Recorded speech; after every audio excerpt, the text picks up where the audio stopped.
नमस्कार दोस्तों, मैं हूं जेपी शुक्ला और स्वागत करता हूं आपका हमारे चैनल द अर्बन गुरुजी पे। आज हम बात करेंगे इंडिया नेपाल टेंशन्स के बारे में और कौन कौन से बॉर्डर डिस्प्यूट्स वेरी करते हैं भारत के बीच में और नेपाल के बीच में। तो इन सब चीज़ों के बारे में आज हम बात करेंगे और साथ ही साथ आपको ये अंडरस्टैंडिंग होगी कि इस टाइम पे प्राइम मिनिस्टर ऑफ नेपाल जो है उनका कैसा स्टांस है इंडिया को लेके, या कैसा उनका इंडिया स्टेटमेंट भारत को लेके भी रिसेंटली जारी हुआ है। तो ये सारी जो डेवलपमेंट्स हुई हैं, न्यूज़ जो आई हैं, उन सब के बारे में बात करेंगे।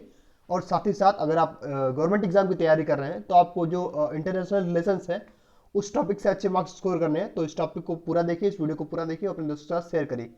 तो सबसे पहले हम लेक्चर को स्टार्ट करेंगे कि इंडिया नेपाल के बीच में कौन कौन से बॉर्डर डिस्प्यूट जो है जो इस टाइम पे एग्जिस्ट करते हैं।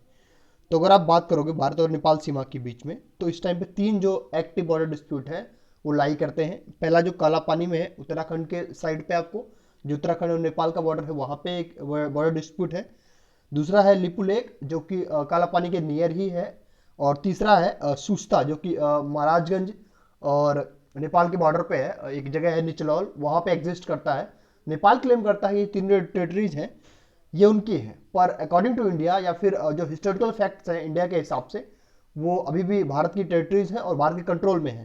तो ये तीनों बॉर्डर डिस्प्यूट इस टाइम पे नेपाल से भारत के वर्तमान समय में एग्जिस्ट करते हैं।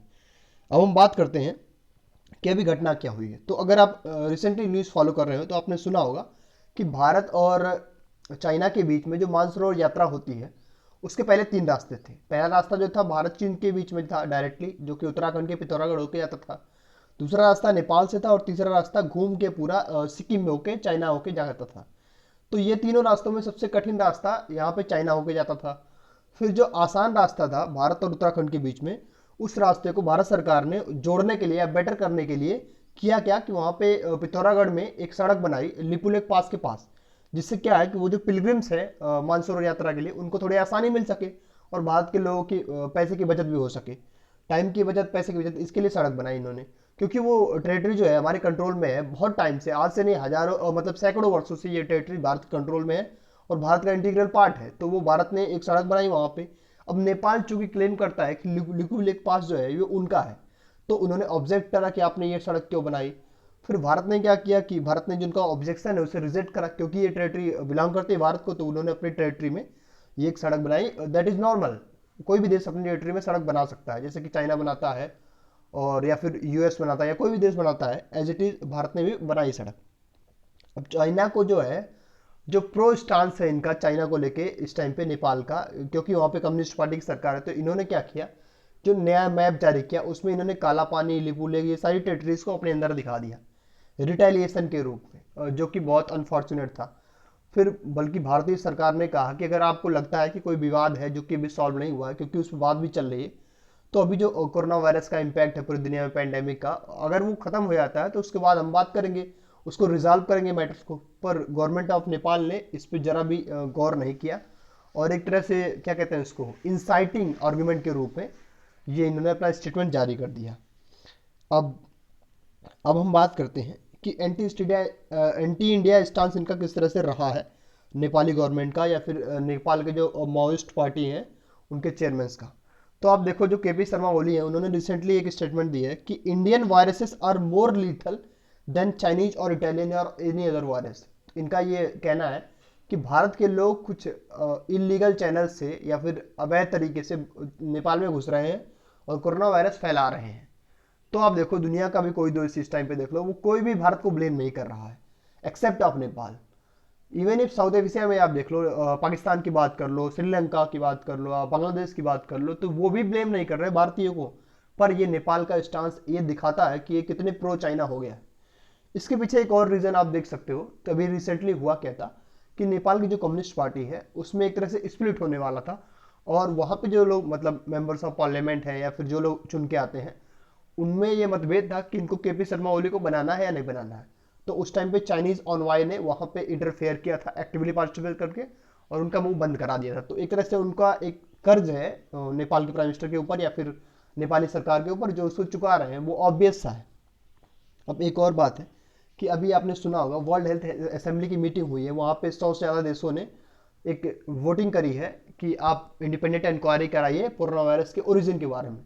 वहाँ नेपाल और पाकिस्तान जैसे देश जो कि प्रो चाइना है, उन्होंने इस वोटिंग में पार्ट नहीं लिया है। तो आप देख सकते हैं कि किसी की एक प्रो चाइना पॉलिसी के चक्कर में आप किसी अपने नाइबर्स के साथ या फिर अपने पड़ोसी के साथ एक मिसबिहेव कर रहे हो, जो आपके लिए बहुत रिपरकशन ला सकता है।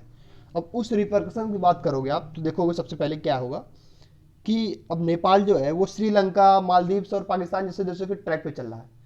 अब चाइना की पॉलिसी ये है कि ऐसे देश जो गरीब हैं, जहाँ पे इंफ्रास्ट्रक्चर डेवलपमेंट अच्छे नहीं हुआ है, तो वहाँ पे इनको लालच दिया जाता है कि हम आपके यहाँ मेट्रो बना देंगे, हम आपके यहाँ एयरपोर्ट बना देंगे, हम आपके यहाँ हाईवे बना देंगे, जिससे आपका विकास हो जाएगा। तो चाइना क्या करता है, इनको लोन देता है।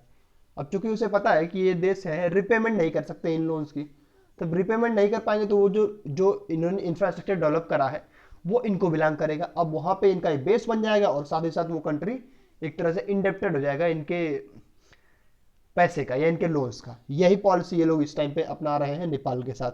आपने सुना होगा कि लहासा और काठमांडू के बीच में रेलवे प्रोजेक्ट स्टार्ट होने वाला है। इसके लिए चाइना एक लंबा लोन दे रहा है। सबको पता है ये बात कि नेपाल उसको रिपे नहीं कर सकता, क्योंकि इनका एक्सपोर्ट बहुत कम है और इनका जो भी एक्सपोर्ट है वो या तो इंडिया से है या तो चाइना से है, तो ये इनका रिपेमेंट बड़ा मुश्किल होगा करने के लिए।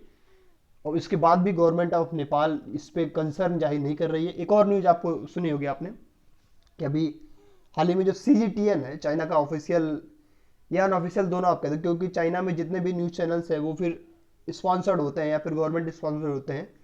तो उन्होंने एक मैप दिखाया जिसमें माउंट एवरेस्ट को उन्होंने कहा कि ये चाइनीज टेरिटरी है। उसके बाद भी नेपाली गवर्नमेंट ने कोई ऑब्जेक्शन नहीं जाहिर किया, जो कि बहुत अनफॉर्चुनेट था।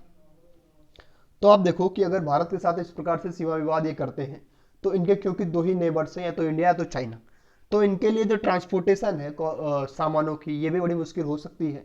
साथ ही साथ एक कल्चरल टाइज है हमारे नेपाल के साथ। हमारे जो सांस्कृतिक संबंध है, सांस्कृतिक विरासत है, वो नेपाल से जुड़ी हुई है। हमारे धार्मिक जो रिश्ते हैं वो बहुत प्रगाढ़ हैं। हम दोनों एक दूसरे से मैत्री से बढ़ के भी संबंध रखते हैं। बहुत सारे लोगों की रिश्तेदारियां, शादियां वहाँ नेपाल में होती है। तो अगर ये चिंताएं बढ़ती हैं या फिर टेंशन्स बढ़ती हैं तो हमारे देश के लोगों के लिए भी नुकसानदेह है। तो हम उम्मीद करते हैं कि दोनों देश आपस में बैठ के इन सभी मुद्दों का समाधान करेंगे और कोई भी प्रो चाइना या एंटी चाइना पॉलिसी रखने के बजाय आप प्रो नेपाल पॉलिसी रखिए तो ज़्यादा बेटर होता। क्योंकि आप देखो कोई भी देश अगर विकास करता है तो वो अपने देश की विकास के बारे में सोच के ही कर सकता है, किसी के पक्ष में या विपक्ष में रह के कभी नहीं कर सकता है। तो आई होप ये लेक्चर आपको प्रोडक्टिव लगा होगा, और अगर आपको ये लेक्चर प्रोडक्टिव लगा हो या बेनिफिशियल लगा हो तो अपने दोस्तों के साथ शेयर करिए और अधिक से अधिक मात्रा में इस वीडियो को लाइक करिए। Thank you very much for watching this video.